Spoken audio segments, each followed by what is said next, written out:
സാറിനറിയോ, ആ കുട്ടി എന്നോട് വന്ന് എന്തും കരഞ്ഞു പറയും, സാർ തങ്കപ്പെട്ടവനാണ്, നല്ലവനാണെന്നൊക്കെ.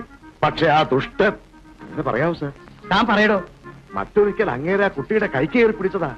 അന്ന് ആ കുട്ടി പിരിഞ്ഞു പോകാൻ തുടങ്ങിയപ്പോ ഞാൻ പറഞ്ഞു, ഈ സാറിനെ ഓർത്തെങ്കിലും പോകരുതെന്ന്. സാറിനോടുള്ള ആത്മാർത്ഥത്തോട് പറയുന്നതാ. ഇനിയിപ്പൊ ഇതിന്റെ പേര് സാർ എന്നെ പിരിച്ചു വിട്ടാലും എനിക്കൊരു വിരോധമില്ല. ആരെ പിരിഞ്ഞു പോണം, ആരെ പിരിച്ചുവിടണം എന്നൊക്കെ തീരുമാനിക്കുന്നത് ഞാനാ. ഈ ഗണപതി പൈ കളി തുടങ്ങാനിരിക്കുന്നതേ ഉള്ളൂ. ഇനി അവൾക്ക് എന്തെങ്കിലും പ്രശ്നമുണ്ടായാൽ താൻ എന്നോട് പറയാൻ മടിക്കരുത്. ഞാൻ തനിക്ക് തക്കതായ പ്രതിഫലം തരും. ഒയ്യോ, എനിക്ക് ഒരു പ്രതിഫലവും വേണ്ട, ഈ സ്നേഹം മാത്രം മതിയേ. അവൻ അങ്ങനെ പറഞ്ഞോ? പറഞ്ഞു എന്ന് മാത്രല്ല, ഒളിച്ചോട്ടത്തിന് കൂട്ടുനിന്ന 10,000 രൂപ തരാമെന്ന് പറഞ്ഞു. എന്നിട്ട് താനെന്ത് പറഞ്ഞു? എന്തു പറയാനാ സാറേ, കാശ് ഇന്ന് വരും നാളെ പോവും. അതുപോലാണോ ഞാനും സാറും തമ്മിലുള്ള ബന്ധം? എന്നിട്ട് താൻ ആ കുട്ടിയോട് ഈ കാര്യം ചോദിച്ചോ? ചോദിച്ചോന്നു. ആ കുട്ടി നിസ്സഹായാണ് സാർ. ബോസ് ആയി പോയില്ലേ. അയാളുടെ ശല്യം മൂലം ആ കുട്ടി ആത്മഹത്യക്ക് വരെ ശ്രമിച്ചതാണ്. പക്ഷെ സാറിനോടുള്ള സ്നേഹം കൊണ്ട് മാത്രം അത് വേണ്ടാതെ വെച്ചു. ഇതെല്ലാം പറഞ്ഞുകൊണ്ട് എന്റെ ജീവൻ തന്നെ നഷ്ടപ്പെട്ടാലും എനിക്കൊരു പ്രശ്നവുമില്ല. ആ ജീവനെ പറ്റി പറഞ്ഞപ്പോഴാ ഓർത്തത്, സാർ ഇതിലെങ്ങാൻ ഇളങ്കോളിടാൻ പോയാൽ തട്ടിക്കളയാൻ പോലും മടിക്കില്ലെന്നാണ് പറഞ്ഞത്. ആ കശ്മലന്റെ കയ്യിൽ നിന്ന്. അങ്ങനെ പറയാവോ സാർ? അങ്ങനെ പറയാവൂ. ആ കശ്മലം തെണ്ടി പട്ടിയുടെ കയ്യിൽ നിന്ന് ആ പെൺകുട്ടിയെ എങ്ങനെയെങ്കിലും രക്ഷിക്കണം സാർ. പിന്നൊരു കാര്യം, ഞാൻ പറഞ്ഞതെല്ലാം സാറിന്റെ മനസ്സ് സൂക്ഷിച്ചാ മതി.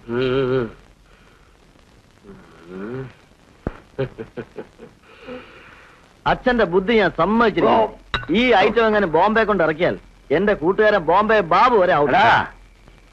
എന്റെ ബുദ്ധിയുടെ അംശം മാത്രമേ നീ കണ്ടിട്ടുള്ളൂ. ഞാൻ പറഞ്ഞില്ലേ, അവന്മാരുടെ നെഞ്ചത്ത് കയറിയിരുന്ന് പൊങ്കാലിടണത്.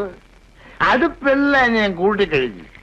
ഇനിയിപ്പോ തീ മാത്രം കൊടുത്തിയാ മതി. അച്ഛനെ വൃത്തിയായിട്ട് കാണിക്കരുത് കേട്ടോ. തീയിട്ടാണോ ഉണ്ടാക്കുന്നത്? വിശ്വസ്തനായ ഒരാളെ സംഘടിപ്പിക്കുന്ന കാര്യം ഞാൻ ഏറ്റു. പക്ഷേ ഒന്നുകൂടെ ചിന്തിച്ചിട്ട് പോരെ? ഇല്ല, ഇനി ഒന്നും ചിന്തിക്കാനില്ല.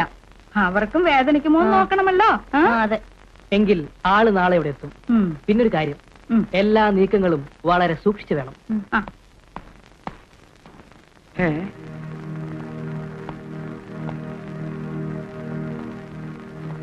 ആരായി തെണ്ടി അകത്ത് കയറ്റിയത്? ഞാൻ വിളിച്ചിട്ടാ മനു വന്നത്. പോരുത്. മനുവിനെ തടയാൻ എന്റെ യോഗ്യതയാണ് അച്ഛനുള്ളത്. അച്ഛൻ അച്ഛന്റെ ഇഷ്ടം പോലെ നടക്കാമെങ്കിൽ എനിക്ക് എന്റെ ഇഷ്ടം പോലെ ആകാം.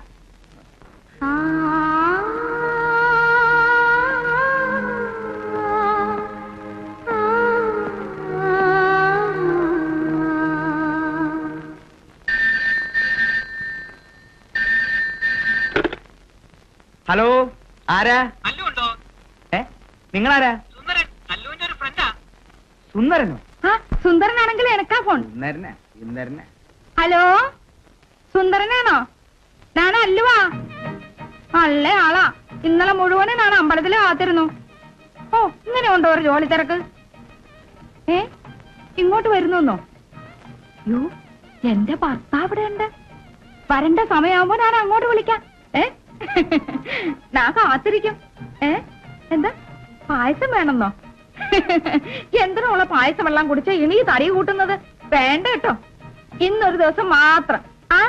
ശരി, അപ്പനാ കാത്തിരിക്കും. Bye bye. ഓ ബൈ. കാത്തിരിക്കും കേട്ടോ. ശരി. കാത്തിരുന്ന് കാത്തിരുന്ന്. എടാ പട്ടി, ഫോൺ താഴെ വെച്ചല്ലേ?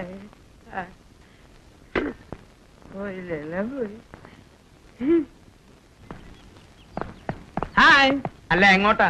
അകത്തേക്ക്. നിങ്ങളാരാ? ഞാൻ അല്ലുവിന്റെ ഫ്രണ്ട് സുന്ദരൻ. നിങ്ങളാരാ? ഞാൻ അല്ലുവിന്റെ ഭർത്താവാ. നിങ്ങളിന്ന് ഓഫീസിൽ പോയില്ലേ? എന്താ ഓഫീസിലേക്ക് പോയിരുന്നോ? ഓഫീസിൽ പോയിരിക്കുന്ന കരുതിയാ ഞാൻ വന്നത്. തൊട്ടു പോരുത്. ഞാൻ വിളിച്ചിട്ടാ സുന്ദരൻ വന്നത്. സുന്ദരം എന്റെ ഫ്രണ്ടാ. ഞാൻ നിന്റെ ഭർത്താവാ.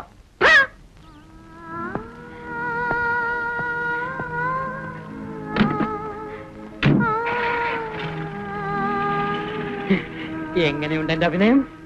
ഉഗ്രനായി. പിന്നെ ശരിക്കും വരണ്ടു. പാവം.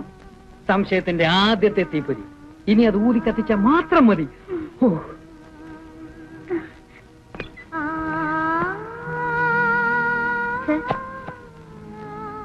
സാറിനെന്താ ഒരു വല്ലായ്മ? ഒന്നുമില്ല. അതല്ല, എന്തോ ഉണ്ട്. എനിക്കൊരു അല്പം സ്വസ്ഥത തരൂ. മോഹിനി പോയിക്കോളൂ.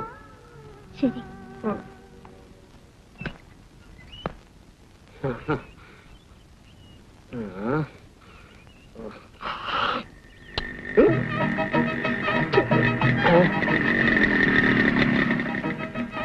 ഹരി, നമ്മൾ നാളെ കാലത്ത് വരാം. പറഞ്ഞ് സ്പെഷ്യൽ അച്ചാറും കൊണ്ടുവരാം. Bye bye.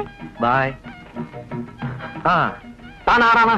ഞാനൊരു കുസ്തിക്കാരനാണ്. തിരുമൽ ദേവാ, കുസ്തിക്കാരനോ? ഇവിടെയാണോ തന്റെ കുസ്തി? അതേന്ന് വെച്ചോളൂ. ഞാൻ സ്വന്തമായിട്ട് ഇവിടെ ഒരു ജിംനാഷ്യം നടത്തുന്നു. എന്റെ ഭാര്യ കോമളവും തന്റെ ജിംനേഷ്യവും തമ്മിൽ എന്ത് ബന്ധം? ആ, അവരുടെ ഒരു ആരാധികയാ. വഴിയിൽ വെച്ച് കണ്ടു, പരിചയപ്പെട്ടു, സുഹൃത്തുക്കളായി. ഒരു ലിഫ്റ്റ് കൊടുത്തു, അത്രമാത്രം. ഇനി താൻ ലിഫ്റ്റ് കൊടുക്കരുത്. ശ്രമിക്കാം മൊബൈൽ. ആ, വിഗ് ആണോ? അല്ല, നമ്മുടെ സ്വന്തം മുടിയാണ്. It's too black. ചിന്ന ചിന്ന ആസൈ സിരകടി. എന്ത് വിചാരിച്ച കഴിഞ്ഞാട്ടം കൊന്നുകളയും നമ്മൾ. കൊല്ലാൻ മാത്രം നമ്മളൊന്നും ചെയ്തിട്ടില്ലല്ലോ. ഒന്നും ചെയ്തില്ലെന്നോ? അന്യനായ ഒരു ചെറുപ്പക്കാരൻ, ഒരു ഗുസ്തിക്കാരൻ, അത് ഒരു ജിംനേഷ്യം നടത്തുന്നവൻ ആഭാസൻ. അവന്റെ ബൈക്കിന്റെ പുറകിൽ നിന്ന് യാത്ര ചെയ്യാന്ന് പറയുമ്പോ ഒരു സുഖം. സുഖമോ? നിങ്ങൾ മോഹിനിയിൽ കൂടെ നടക്കുമ്പോൾ നിങ്ങൾക്ക് കിട്ടുന്ന ഒരു സുഖമുണ്ടല്ലോ, ആ സുഖം തന്നെ ഇതും.